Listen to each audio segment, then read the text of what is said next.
Bonjour Sébastien, bonjour Stéphanie, merci d'être avec nous aujourd'hui pour continuer notre étude de la parole de Dieu. Est-ce que tu veux prier avec nous en commençant, s'il te plaît? Certainement. Notre Père Céleste, on aimerait te remercier encore pour une autre opportunité qu'on a de venir ici et de partager ta parole, Seigneur. On demanderait à ton Saint-Esprit d'être avec nous et de parler pour nous. Et aussi, Seigneur, sois avec tous les gens qui nous regardent. C'est au nom de Jésus qu'on prie. Amen. Amen. Merci bien. La dernière fois, on avait regardé tout ce qui concerne la gestion du corps et on avait divisé ça en 7 morceaux, évidemment. On avait juste regardé les 3 premiers, l'exercice, le repos et la nourriture, dans tout ce que la parole de Dieu nous explique à ce sujet-là et qui a une importance jusqu'à la fin des temps. Le prophète Ésaïe parle encore aussi de la nourriture dans le cadre de ce qui se passe à la fin des temps. Aujourd'hui, j'aimerais regarder avec vous les 4 points qui nous restent: la boisson, l'apparence, la nourriture de l'esprit et les loisirs. C'est tout ce qui concerne la gestion de notre corps, en dedans, en dehors. La parole de Dieu a des choses à dire à ce sujet-là et j'aimerais qu'on le regarde ensemble pour trouver dans la parole de Dieu un guide dans notre vie chrétienne pratique. Vous vous souvenez qu'on est toujours là dans les outils que Dieu nous donne pour conserver, développer, améliorer, fortifier la relation qu'on développe avec lui. Parce que c'est par cette relation qu'on est sauvé et c'est par cette relation qu'on reste sauvé. En ce qui concerne la boisson, qui est un vieux problème, Salomon, qui probablement parle de quelque chose qu'il connaît, dans le livre des Proverbes au chapitre 23, dit ceci, c'est à partir du verset 29. Proverbes chapitre 23. J'aimerais que l'un d'entre vous me lise les versets 29 jusqu'à 35, si vous voulez bien. Proverbes 23, 29 à 35. Pour qui les pour qui les hélas, pour qui les disputes, pour qui les plaintes, pour qui les blessures sans raison, pour qui les yeux rouges, pour ceux qui s'attardent auprès du vin, pour ceux qui vont déguster du vin mêlé. Ne regarde pas le vin qui paraît d'un beau rouge, qui fait des perles dans la coupe et qui coule aisément. Il finit par mordre comme un serpent et par piquer comme un basilic. Tes yeux se porteront sur des étrangères et ton cœur parlera d'une manière perverse. Tu seras comme un homme couché au milieu de la mer, comme un homme couché sur le sommet d'un mât. On m'a frappé, je n'ai point de mal. On m'a battu, je ne sens rien. Quand me réveillerai-je? J'en veux encore. Alors, de quoi est-ce qu'on parle ici? De quoi est-ce qu'il est question dans ces versets? On parle de la boisson, le vin, oui. La consommation. On voit tout à fait là le type de quelqu'un qui est pris par la boisson. Mm-hmm. Et il est dit, au verset 31, « Ne regarde pas le vin qui paraît d'un beau rouge, qui fait des perles dans la coupe. » Il y a une comparaison dans le texte, au verset 32, qui n'est pas anodine. Il finit par mordre comme un... serpent. Ah, mais le serpent dans la Bible est associé à quoi? Oh, à Satan. Oui, bien entendu.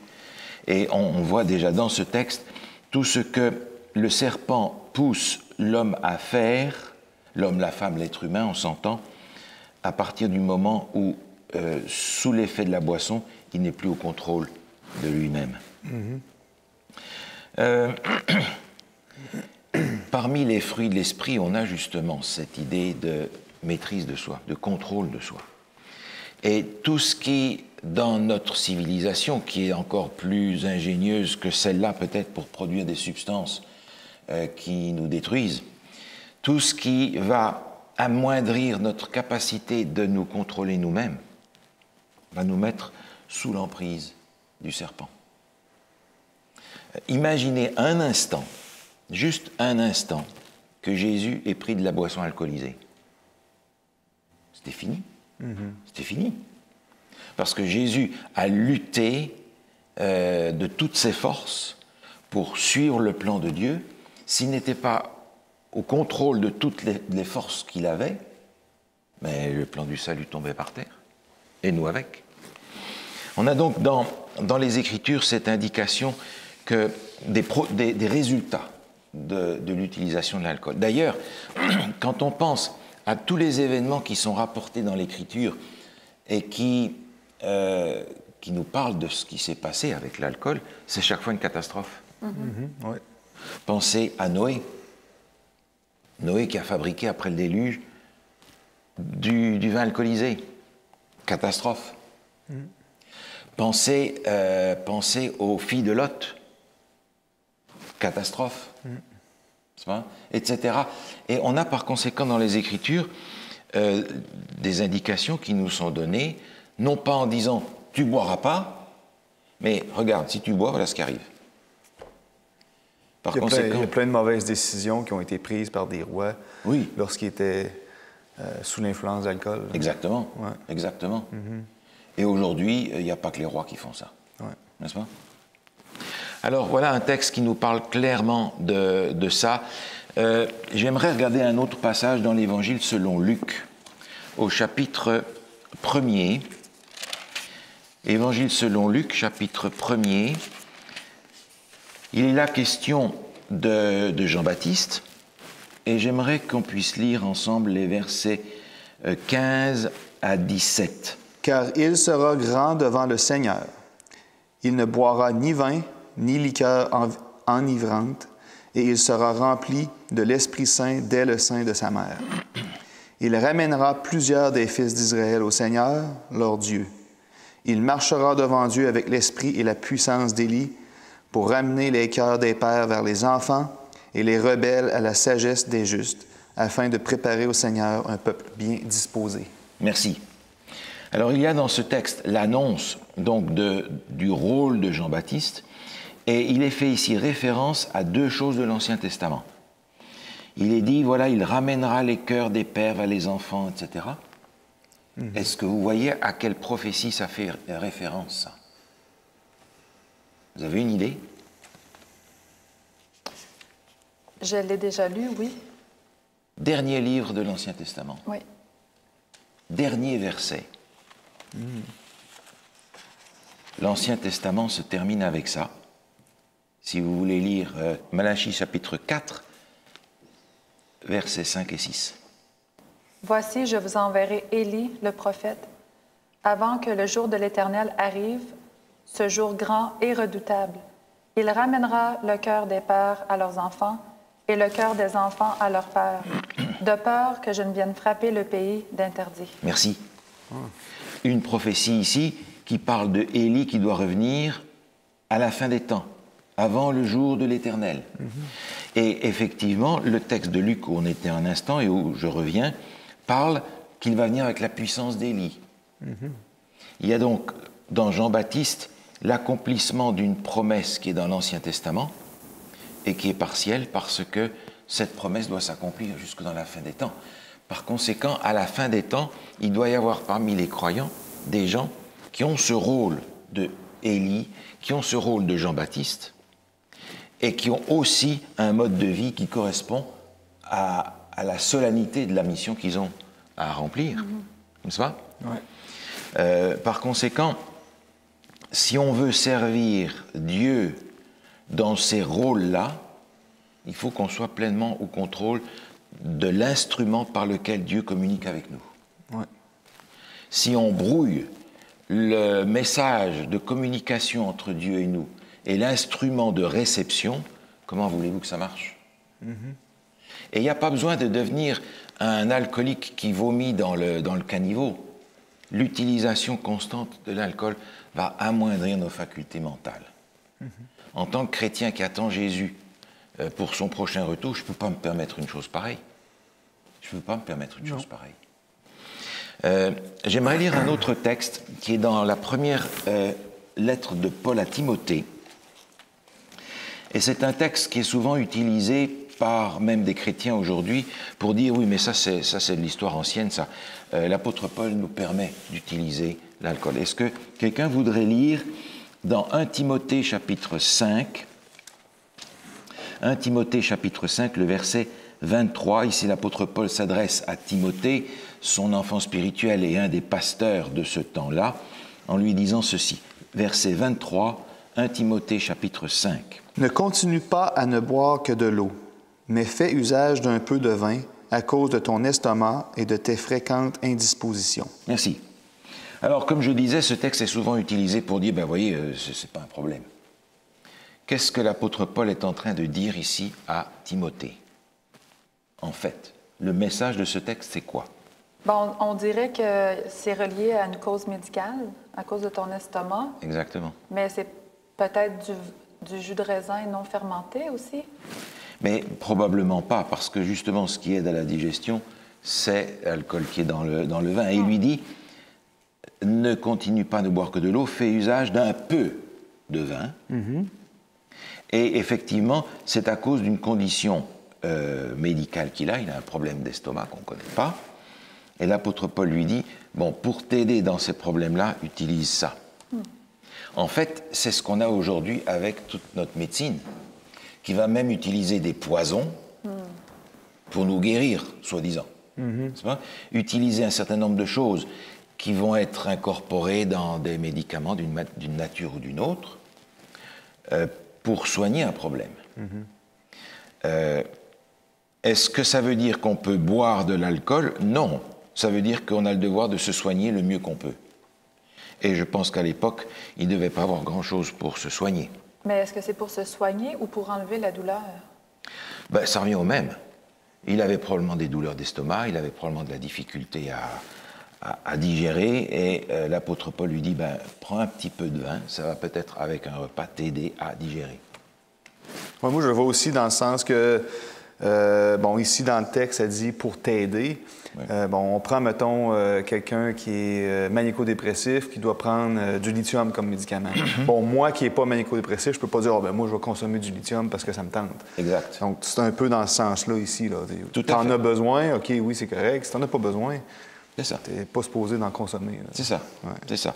Et on verra d'ailleurs un peu plus tard dans nos études suivantes que il y a derrière le message de l'Évangile quelque chose d'encore beaucoup plus fort que ce que nous regardons pour le moment. Autrement dit, la boisson, non. Quand on pense à cette destruction de la communication entre moi et Dieu, je ne peux pas me permettre de me mettre dans une zone dangereuse, dans un temps où on doit se préparer au retour de Jésus et où les pressions qui sont exercées sur nous sont encore plus fortes que jamais. J'aimerais prendre un moment pour regarder avec vous la question de l'apparence. Ça, c'est aussi la gestion de notre corps. Dans la première épître de Paul à Timothée, au chapitre 2, il y a là un texte que nous connaissons bien et j'aimerais qu'on le relise ensemble. J'aimerais que tu nous lises ça, Stéphanie, si tu veux bien. 1 Timothée, chapitre 2, le verset 9 et 10. Je veux aussi que les femmes vêtues d'une manière décente, avec pudeur et modestie, ne se parent ni de tresses, ni d'or, ni de perles, ni d'habits somptueux, mais qu'elles se parent de bonnes œuvres, comme il convient à des femmes qui font profession de servir Dieu. Merci beaucoup. Alors ici, il parle en particulier aux femmes, mais il donne 3 principes qui sont importants. D'une manière décente, avec pudeur et modestie. Et ça s'applique pas aux femmes, ça s'applique à tout le monde. Ouais. Alors, il va donner ici quelques applications. Je vais juste donner une indication par rapport aux tresses. On sait que dans ce temps-là, les gens de la haute société, les gens riches, les femmes en particulier, aimaient à faire des tresses avec des fils d'or et des fils d'argent. Ça devait être beau et impressionnant. L'apôtre Paul leur dit, mais vous n'avez pas besoin de ça. Alors, on va revenir sur ces 3 principes. Qu'est-ce que c'est que la pudeur? Comment est-ce que vous me définissez la pudeur? De se cacher, de ne pas montrer tout son... C'est ça, c'est cacher son corps. Ouais. Exactement, exactement. Qu'est-ce que c'est que la décence? Quelle différence il peut y avoir entre la pudeur et la décence? Décence, ça pourrait peut-être dire de ne pas comme essayer de provoquer parce que c'est trop sexy ou... Je sais pas. Oui, il y a cet élément-là, effectivement. On a l'impression que dans décence, la pudeur est contenue dedans. Mais il y a une petite chose en plus. Est-ce que vous voyez quoi? Je vous donne des exemples. Si je vais à la plage en maillot de bain, est-ce que c'est approprié? Ben, ça dépend quelle sorte de maillot de bain. C'est pour ça que décence contient pudeur, n'est-ce pas? Mais si je viens dans un culte d'adoration en maillot de bain, est-ce que c'est approprié? Non. Non. Si je travaille dans mon garage à changer l'huile de ma voiture et que je suis habillé avec costume, chemise blanche, cravate, est-ce que c'est approprié? Non. Non.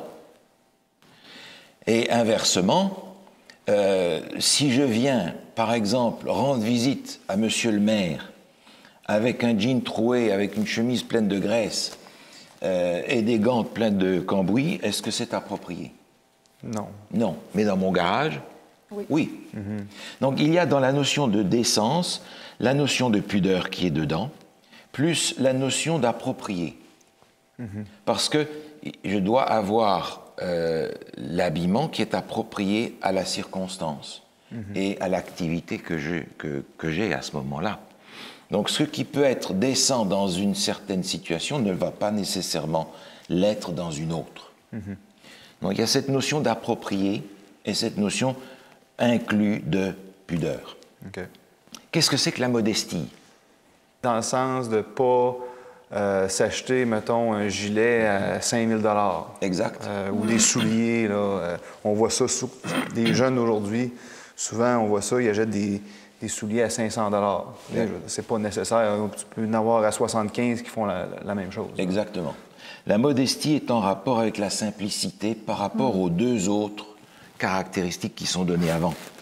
La modestie, la simplicité, et le texte continue en soulignant ce que c'est. Verset 10, « Mais qu'elle se pare de bonnes œuvres, comme il convient à des femmes qui font profession de servir Dieu. » L'idée, c'est de ne pas attirer l'attention sur l'extérieur, mais attirer l'attention sur l'intérieur dans le sens où Dieu a accompli en moi une transformation de mon caractère, et c'est cette œuvre de Dieu en moi qui doit attirer l'attention des gens. D'ailleurs, c'est pas difficile. On a ici quelque chose qui va dans un sens et dans un extrême et dans l'autre. En fait, plus quelqu'un est mal à l'aise avec lui-même, mal dans sa peau, comme on dit, plus cette personne va être tentée d'en mettre à l'extérieur. N'est-ce pas? Pour ne pas qu'on regarde à l'intérieur et qu'on voit le manque, qu'on voit le malaise, qu'on voit la difficulté. Et inversement, quelqu'un qui est bien dans sa peau, quelqu'un qui a une relation avec le Seigneur qui est saine, il n'a pas besoin d'attirer l'attention par un tas de gadgets qui sont généralement aujourd'hui utilisés pour séduire, pour attirer l'attention sur soi. Ce qui veut dire que l'apôtre Paul ici est en train de nous donner, hommes et femmes, une application de ce qu'est le salut par la foi et pas le salut par les œuvres. Si j'ai accepté le salut par la foi, eh bien, je n'ai pas besoin d'attirer l'attention sur l'extérieur, sur ce que je suis capable de faire, sur la beauté que je suis capable de mettre en valeur. Parce que c'est tellement facile de nos jours de vouloir faire comme la tendance, comme la mode. Oui. Un exemple, tu vas travailler, tu vois toutes les femmes qui sont habillées de la même façon, puis toi, tu arrives avec ta tunique, ta jupe. Au début, on peut se sentir mal à l'aise, mais on s'y fait. Oui. Et les gens aussi se font à cette... Oui. Et questionnent aussi. Ça m'est arrivé, pourquoi tu mets des jupes? Oui. Pourquoi tu mets des tuniques? Oui. Et c'est une pression sociale parce que si on veut appartenir au groupe, il faut avoir l'uniforme du groupe.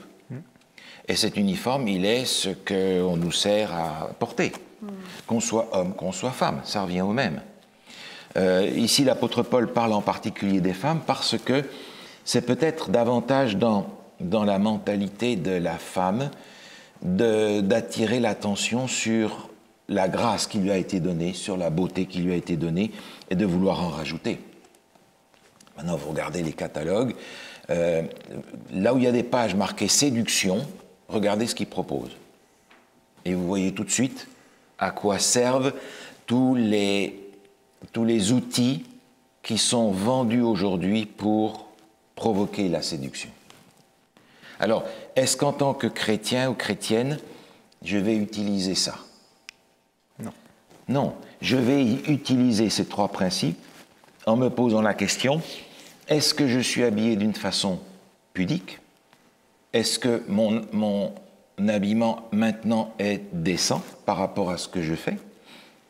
Est-ce qu'il exprime de la modestie, de la simplicité, pour attirer l'attention sur l'œuvre de Dieu en moi et pas sur l'œuvre de moi sur moi?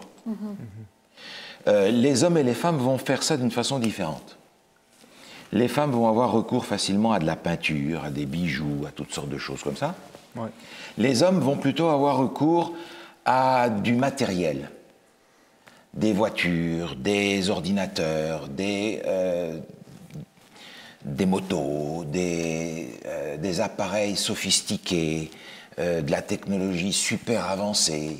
Il a le dernier smartphone, etc. Ouais. Donc, les hommes et les femmes ont des outils différents pour essayer de reproduire cette même séduction.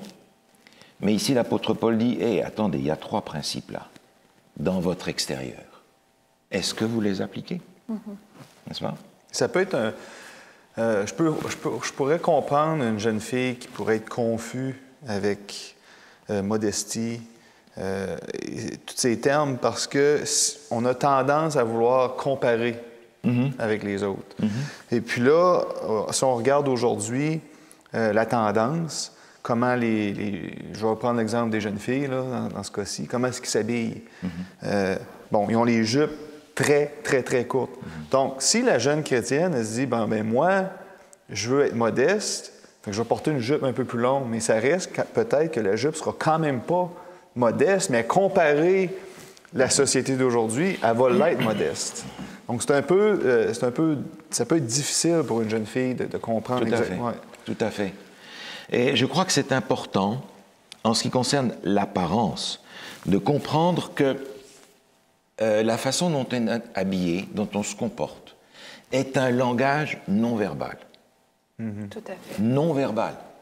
Il y a des années en arrière, je travaillais dans une ville que l'on sait comme étant très polluée de toutes sortes de manières, Marseille par exemple, et on faisait là-bas une campagne d'évangélisation pendant des mois et des mois, et le soir, quand on avait fini la conférence, on devait rentrer à pied depuis le lieu de la conférence jusqu'à l'endroit où on dormait. On était 4 ou 5 ensemble à loger au même endroit. Et quand on avait rangé tout remis en ordre, c'était pas loin de minuit. Quand on avait mis toute la salle en ordre, on rentrait. Et sur le boulevard où on allait, il y avait un carrefour avec un arrêt de bus. Et à cet arrêt de bus, on n'a jamais parlé aux gens qui étaient là. Mais il y avait 2 catégories de gens. Il y a les gens qui attendaient le bus et il y a les autres qui attendaient le client. Et il n'y avait pas besoin de leur demander, ça se voyait. Dans leur regard, dans leur tenue. Certains attendaient le bus, d'autres attendaient le client. Donc nous avons un langage non verbal par notre vêtement, par notre attitude, par notre faciès, par beaucoup de choses qui sont au-delà des mots, mais qui parlent. C'est un langage aussi très puissant. Très puissant. Qui peut avoir des conséquences extrêmement néfastes. C'est ça. Donc les jeunes gens comme les jeunes filles doivent aussi apprendre que leur comportement et leurs vêtements est un langage. Et une jeune fille peut se demander, mon habillement aujourd'hui, qu'est-ce qu'il est en train de dire aux garçons qui sont là-bas? C'est pas? Alors il y a tout le jeu de la séduction et du recul et de l'avance, etc., qui sont dans la mode d'aujourd'hui. Mais une femme chrétienne peut se dire, qu'est-ce que mon attitude et mon vêtement est en train de dire aux gens qui sont là? Même chose pour un homme. Qu'est-ce que mon attitude dit aux jeunes femmes qui sont ici? Ce langage non verbal est fabriqué par notre société. Est-ce que je rentre dans ce jeu-là? Alors, je ne peux pas non plus vivre habillé comme au siècle passé, parce que je vais là aussi donner un langage. Je ne suis pas dans le temps, je suis hors du temps, je ne suis pas avec vous, je vis dans un autre siècle, et je vais provoquer une espèce de rejet, même du message saint, S-A-I-N, que j'essaye de donner. Oui, ça va devenir de plus en plus dur de rentrer en contact avec les, Absolument. avec les gens. De créer des liens. C'est ça.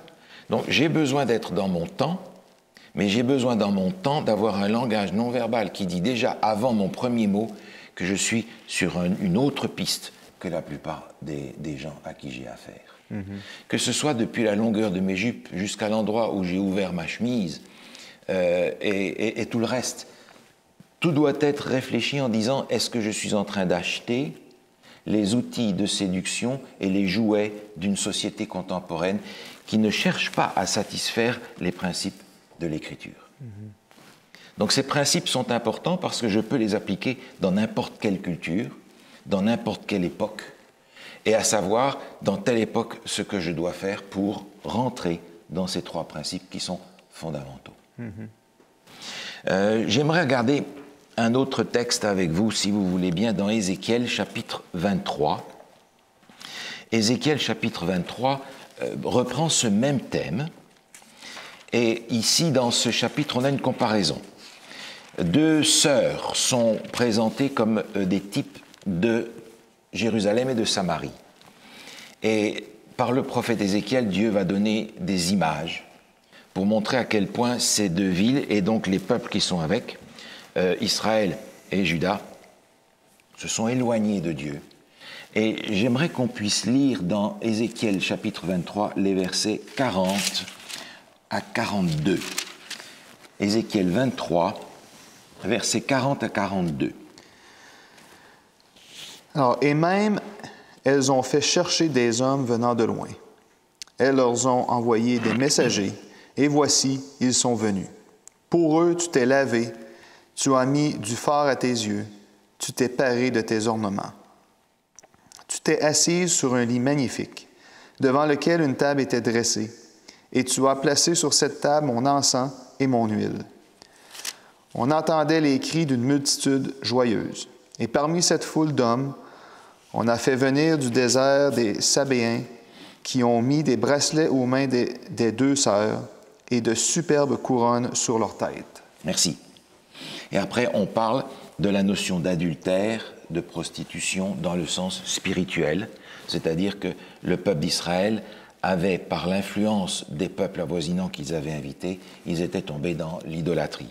Donc vous voyez, ici, on a une description des outils de séduction qui sont utilisés dans ce contexte-là et qui sont en réalité encore utilisés de la même manière aujourd'hui, que ce soit le maquillage, que ce soit les bijoux, que ce soit la décoration extérieure, pour cacher un problème intérieur. Dans ce sens-là, le monde n'a pas beaucoup changé, et je crois qu'on est invité, encore une fois, à veiller sur le langage extérieur qu'on est en train de donner.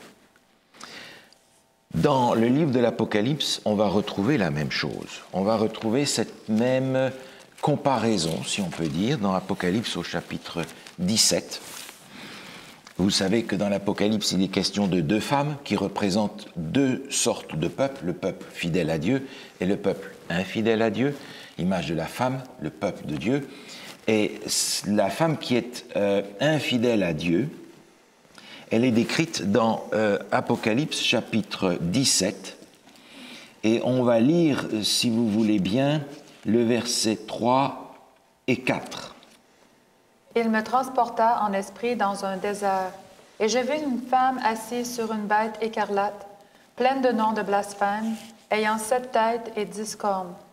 Cette femme était vêtue de pourpre et d'écarlate, et parée d'or, de pierres précieuses et de perles.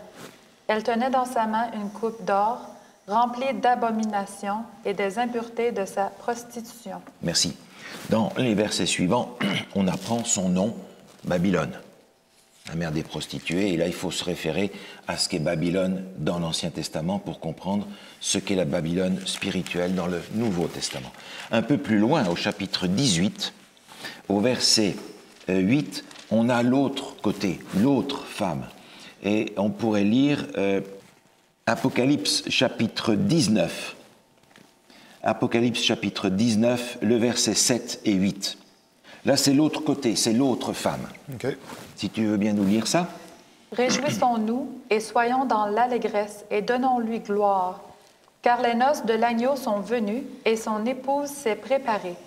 Et il lui a été donné de se revêtir d'un lin fin, éclatant, pur, car le fin lin, ce sont les œuvres justes des saints. Merci.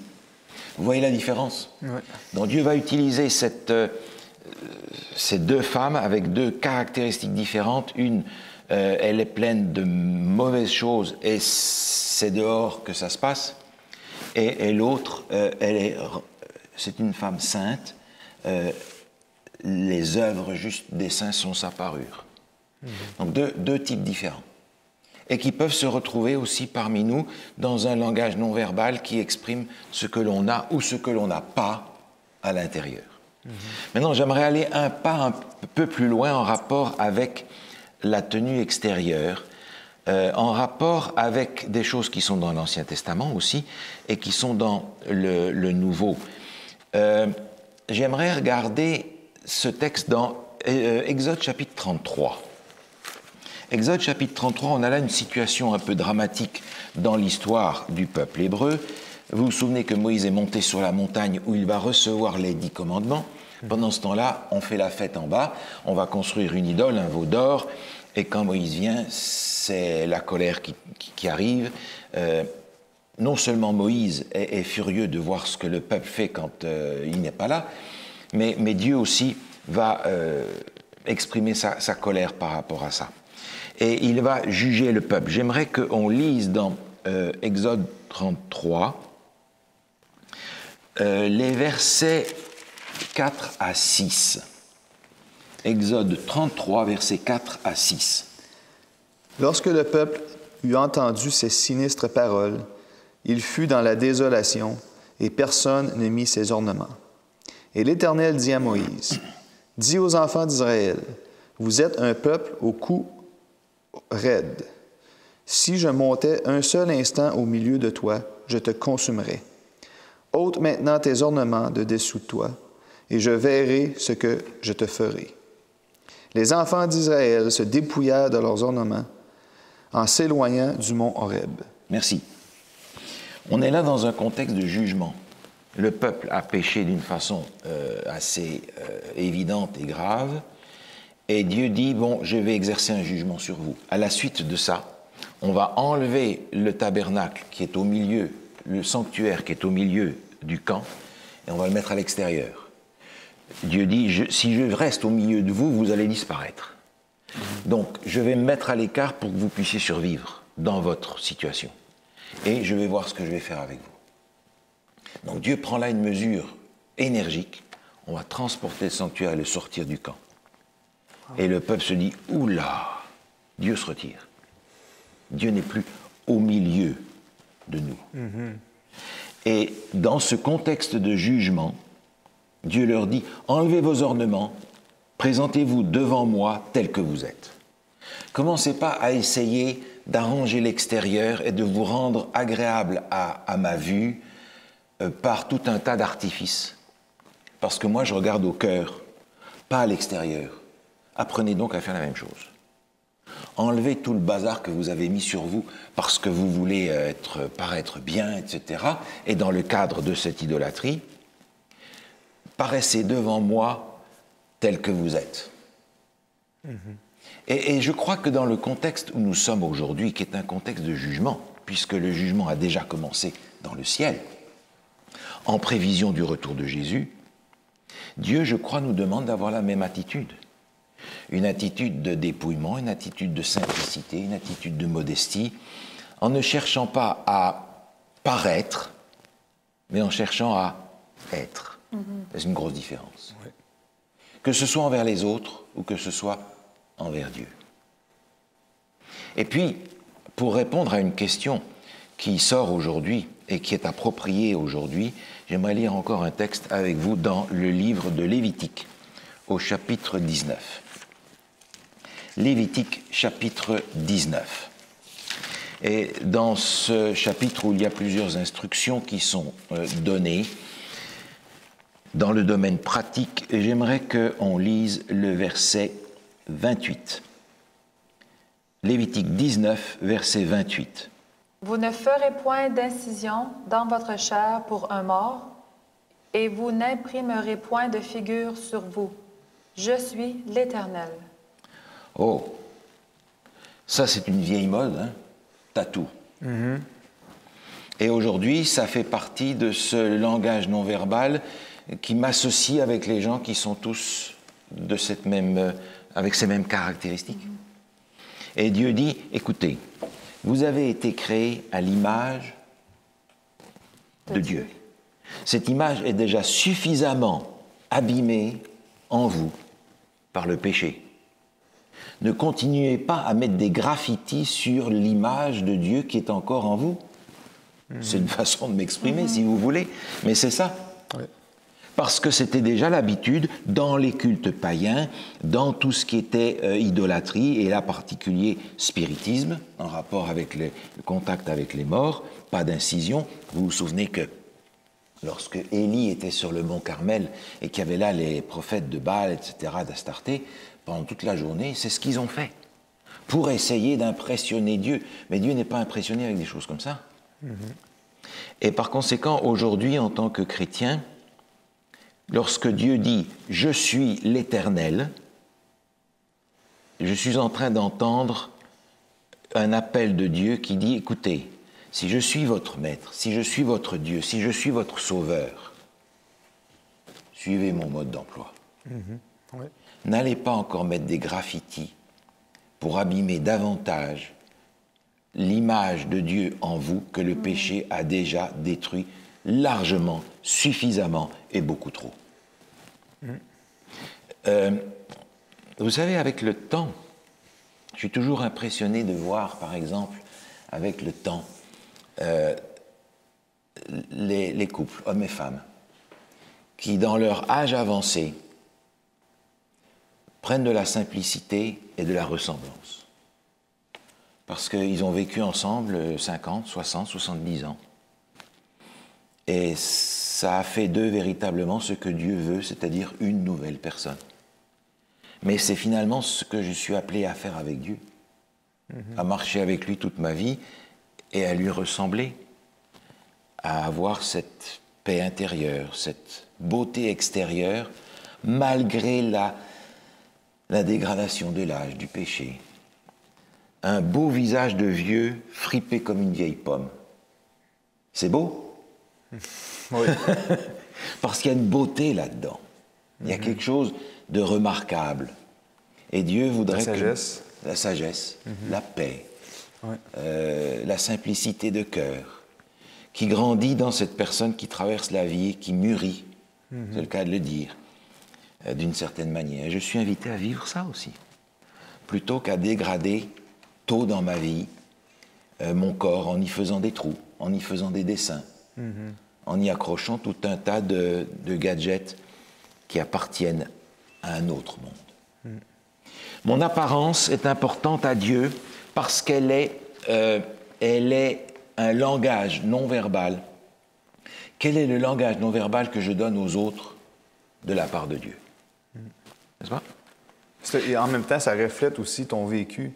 Oui. On voit des gens qui ont 45 ans et ils ont l'air de 70 à cause... Puis ça, en général, à moins qu'il y ait eu peut-être une maladie ou peu importe, mais en général, ça reflète le passé. Le genre de vie qu'ils ont eu jusqu'à ce moment-là. Puis là, à l'inverse, tu as des gens qui ont 70 ans, sont encore en forme, ils paraissent avoir 50 ans. En général, ils ont eu un mode de vie quand même assez sain. Là. Différent. Ouais. Ah oui, tout à fait. Ouais. Mais il n'est jamais trop tard pour adhérer à un nouveau style de vie. Oui, Jamais absolument. trop tard. Ben oui. Absolument. Absolument. Puis qu'est-ce qu'il y en a des tatous qui ont été faits dans le passé? Bien, ça reste comme des cicatrices. Oui. Et puis on sait qu'à la venue de Jésus, tout ça va disparaître. Oui. Oui. Et c'est sûr que certains se trouvent vivre une expérience avec le Seigneur qui leur montre le non-sens de cette action-là, qu'il est extrêmement difficile et extrêmement cher d'enlever aujourd'hui. Mais dans ce cas-là, je crois qu'on n'est pas obligé de les exposer, parce qu'on a autre chose à montrer. N'est-ce pas? J'aimerais prendre quelques instants pour parler aussi de la nourriture de l'esprit. On a parlé de la nourriture du corps la dernière fois. J'aimerais qu'on parle de la nourriture de l'esprit, et je vous propose de regarder un texte dans Proverbes, chapitre 4. Proverbes, chapitre 4, le verset 23. Proverbes, chapitre 4, le verset 23. Si l'un de vous peut nous lire ce texte-là, s'il vous plaît. Oui. Garde ton cœur plus que toute autre chose, car de lui viennent les sources de la vie. OK. Alors, dans l'Ancien Testament, en particulier dans la culture hébraïque, ils ont associé des notions abstraites avec certains organes d'une façon différente que nous. Nous, quand on pense à la réflexion, à la pensée, on va parler du cerveau. Les anciens, par rapport à la pensée, et aussi, en deuxième lieu, aux émotions, parlaient du cœur. Non pas de l'organe, mais ils associaient la pensée avec le cœur. Et curieusement, ils associaient facilement les émotions avec les reins. Nous, on a une façon différente de voir les choses, hein, mais on va au contraire associer les émotions avec le cœur. À la Saint-Valentin, il y a des petits cœurs de partout. Alors, ici, Salomon est en train de dire, garde ton cœur, veille sur tes pensées, parce que ce sont les pensées qui vont produire l'action et qui vont modeler ta vie. Seulement, je me pose maintenant la question, qu'est-ce qui va nourrir mes pensées? Quelle nourriture est-ce que je vais donner à mes pensées? Là, j'aimerais regarder un texte dans l'Épître aux Romains, Romains chapitre 12. Épître aux Romains chapitre 12, il y a là quelque chose de très concret, de très pratique de la part de l'apôtre Paul. On va lire, si vous voulez bien, le verset 1 et 2. Je vous exhorte donc, frères, par les compassions de Dieu, à offrir vos corps comme un sacrifice vivant, saint, agréable à Dieu, ce qui sera de votre part un culte raisonnable. Ne vous conformez pas au siècle présent, mais soyez transformés par le renouvellement de l'intelligence, afin que vous discerniez quelle est la volonté de Dieu, ce qui est bon, agréable et parfait. Merci bien. On est invité ici à faire à Dieu un sacrifice vivant. Généralement, il faisait des sacrifices en tuant un animal, et parfois même en tuant des humains. Mais l'apôtre Paul dit, ça ne sert à rien, ça. Il faut faire un sacrifice vivant de ce que nous sommes. Le vrai culte, c'est ça, dit-il. Un culte logique, un culte raisonnable. Et pour cela, il continue en disant, ne vous conformez pas au siècle présent. Pour que votre culte soit un sacrifice logique offert à Dieu, il faut que vous appreniez à penser autrement. Renouvelez votre intelligence. Alors, renouveler notre intelligence, ça veut dire pour moi, chrétien, aujourd'hui, au XXIe siècle, un mode de vie différent. Parce que je ne peux pas nourrir mon esprit aux mêmes sources que les gens qui m'entourent. Parce que quand je vois leur comportement, je me dis non, c'est pas ça que je veux. Donc il va falloir que je me nourrisse ailleurs, que je nourrisse ma tête différemment. Parce que tout ce qui rentre par les 5 sens que nous avons va s'emmagasiner quelque part. Et la question est de savoir ce que je vais faire avec. Les informations que je vais recevoir, ce que je pense, va finalement devenir ce que je crois. Ouais. Et ce que je crois va devenir ce que je suis, ce que je vais être. Oui. C'est ça? Comme aussi tes amis vont avoir de l'influence sur toi aussi. Exactement. Parce que c'est important de choisir des bons amis. On a tous une influence, dans une certaine mesure. Ouais. Quelle influence est-ce que j'ai? Quelle influence est-ce que j'accepte? Quelle influence est-ce que je reçois? On est souvent prisonnier de ce désir d'appartenir. quel que soit notre âge. C'est la caractéristique des adolescents en particulier qui veulent appartenir à quelque chose, ne pas appartenir à la mauvaise génération de leurs parents, hein, et appartenir à quelque chose de plus proactif, de plus moderne, de plus... mais pour les adultes, c'est la même chose, ça se manifeste de façon différente, le désir d'appartenir à... T'as vu le dernier film? Tiens, qu'est-ce que tu penses de tel acteur? Je ne le connais pas. Alors tu vis sur quelle planète? Parce que tout le monde sait ça. Tout le monde doit savoir ça. Alors c'est une espèce de pression sociale à laquelle je suis invité à résister parce que moi je vais me nourrir ailleurs. J'ai une source différente pour nourrir mon esprit. Alors je vais être bombardé d'informations. Ces informations, à force de se renforcer par la récurrence, vont devenir des références pour moi. Finalement, ces références vont devenir des valeurs auxquelles je vais me référer pour telle et telle situation. Qu'est-ce que tu penses de ça? Je vais puiser là-dedans. Et ces valeurs vont finalement devenir mes croyances. Ça va devenir ce que je suis. Alors au départ, quelles sont les informations que je reçois? Comment est-ce que je les trie? Parce que ces informations vont constituer quelque chose qui, à la fin, va faire partie de moi. Au début, les informations, c'est juste des faits extérieurs. Mais finalement, ça va devenir partie de moi. Ça demande, par conséquent, autour de ces 5 voies de communication, que sont mes sens, de mettre des bureaux de douane. Qu'est-ce qui passe, qu'est-ce qui passe pas? Qu'est-ce qui rentre pas? Aujourd'hui, l'idée, c'est justement de laisser rentrer tout ce que le monde a à nous offrir. En tant que croyant, est-ce que j'ai des bureaux de douane qui font leur travail? Ça demande de ma part une réflexion, ça demande de ma part un choix, ça demande de ma part d'avoir une perspective beaucoup plus forte et beaucoup plus de valeur que ce que la majorité des gens autour de moi peuvent avoir.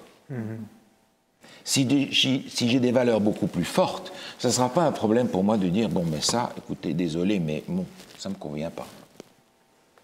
Et des fois, même en ayant des valeurs fortes, si on commence... un exemple, j'ai entendu ça dernièrement, un jeune qui a adhéré à un gang.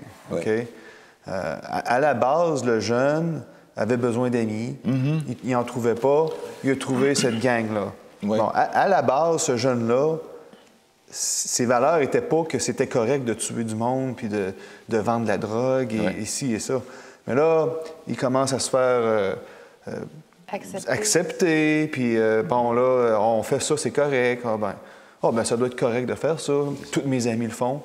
Donc, c'est un piège que Satan nous tend. Là. Petit à petit, ça vient, ça ne se fait pas du jour au lendemain.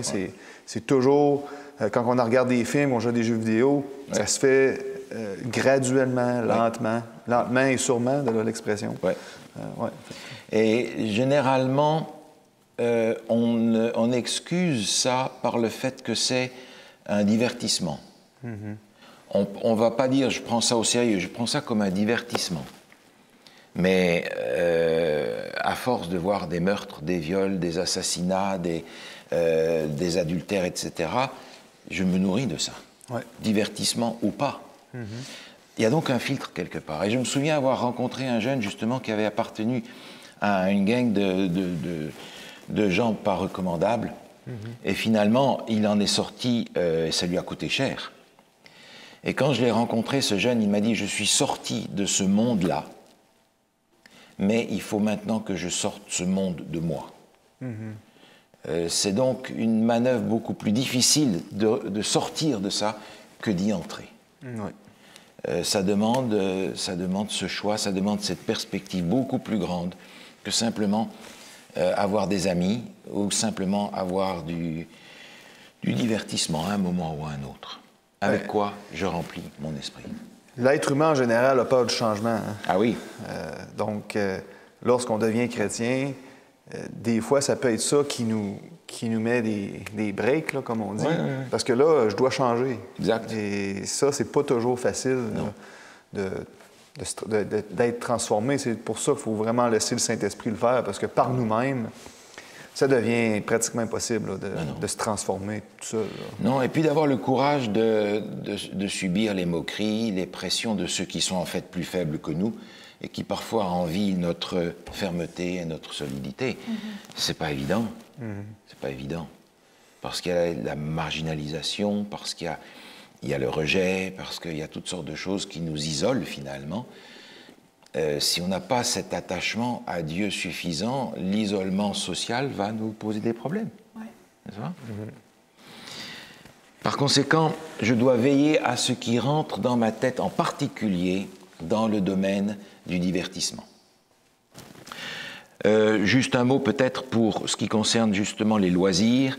Je prendrai simplement un texte dans l'épître de Paul aux Philippiens qui résume ce que nous sommes en train de dire. Philippiens chapitre 4, et j'aimerais qu'on puisse lire le verset 8 et 9.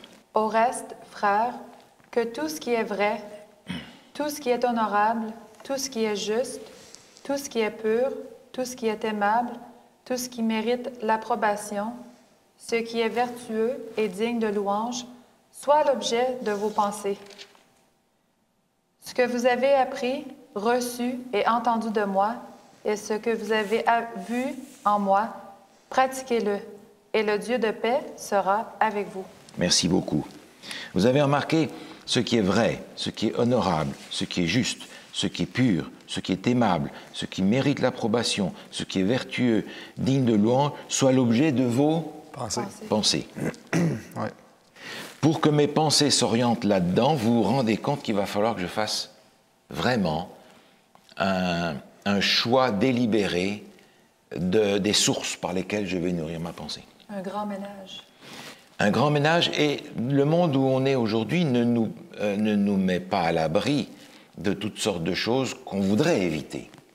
Ouais. Mais encore une fois, comme le disait Martin Luther, je ne peux pas empêcher un oiseau de se poser sur ma tête. Mais je peux lui empêcher d'y faire son nid. Donc on est appelé à empêcher tous les mauvais oiseaux de faire leur nid sur notre tête, sur nos épaules, sur notre cœur, sur notre personnalité, sur notre caractère. C'est la tâche à laquelle on est invité, en particulier à cause du temps où on vit. Et j'aimerais terminer avec vous pour ce sujet-là avec un texte qui est dans l'Évangile selon Luc, au chapitre 21, où Jésus disait, déjà donnait une mise en garde. L'Évangile selon Luc, chapitre 21, le verset 34 à 36. Luc 21, 34 à 36. Prenez garde à vous-même de craindre que vos cœurs ne s'apesantissent par les excès du manger et du boire et par les soucis de la vie, et que ce jour ne vienne sur vous à l'improviste. Car il viendra comme un filet sur tous ceux qui habitent sur la face de toute la terre. Veillez donc et priez en tout temps, afin que vous ayez la force d'échapper à toutes ces choses qui arriveront et de paraître debout devant le Fils de l'homme. Merci. Jésus disait déjà dans son temps, faites attention à vous-même. Et il donne des exemples concrets, les excès du manger, du boire, les soucis de la vie, tout ce qui est notre quotidien, leur quotidien ou le nôtre aujourd'hui. Pourquoi ? Parce que Jésus revient bientôt et on a autre chose à faire que d'investir toutes nos énergies et tout notre temps dans tout ça. Ce qui est difficile parce que ce que nous vivons au quotidien, aujourd'hui plus que jamais, nous aspire, nous absorbe, nous mange notre temps. Et on a des appareils qui nous permettent aujourd'hui de communiquer avec le monde entier et de communiquer avec nous jour et nuit à toute heure. Avec ce sous-entendu que je suis disponible toujours pour être à la disposition de tous ceux qui ont besoin de me contacter. Jésus dit, veillez à tout ça. Priez, prenez le temps pour que vous ayez la force d'échapper à tout ça qui va arriver. Donc tout ce que nous sommes en train de regarder comme les outils nécessaires pour développer avec Dieu une communion et une communication forte, toutes ces choses, tous ces outils ont un objectif précis en rapport avec le temps où nous vivons. Il y a une diversité énorme d'intérêts et de choses super intéressantes dans le monde aujourd'hui, qui sont destinées à nous attirer par les choses qui sont en bas, alors que nous avons une perspective différente. Que nous devons avoir une perspective différente. Jésus nous dit, veillez donc à tout ça. Parce que vous risquez d'être pris par surprise le jour où le Fils de l'homme va apparaître. Je ne voudrais pas être pris par surprise. On est déjà suffisamment piégé par nos faiblesses naturelles, par toutes sortes de choses dans le monde où on vit. Je prie vraiment que le Seigneur nous donne la force d'échapper à toutes ces choses et d'avoir un esprit clair, un esprit pur et une vision à transmettre à ceux qui nous entourent de ce qu'ils ont manqué en n'étant pas dans l'Évangile. On prie ensemble? Oui. Tu voudrais prier avec nous en finissant? Certainement. Notre Père éternel, on te remercie de nous avoir avertis, de nous avoir donné l'information qu'on a besoin afin de faire des bons choix, des choix éclairés.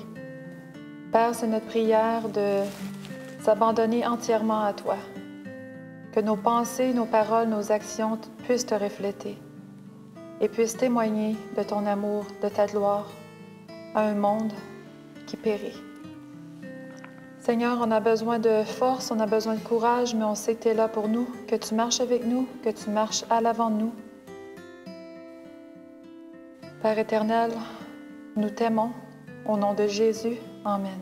Amen. Merci beaucoup d'avoir été avec nous aujourd'hui. Ça fait plaisir. On va continuer la prochaine fois à creuser la parole de Dieu.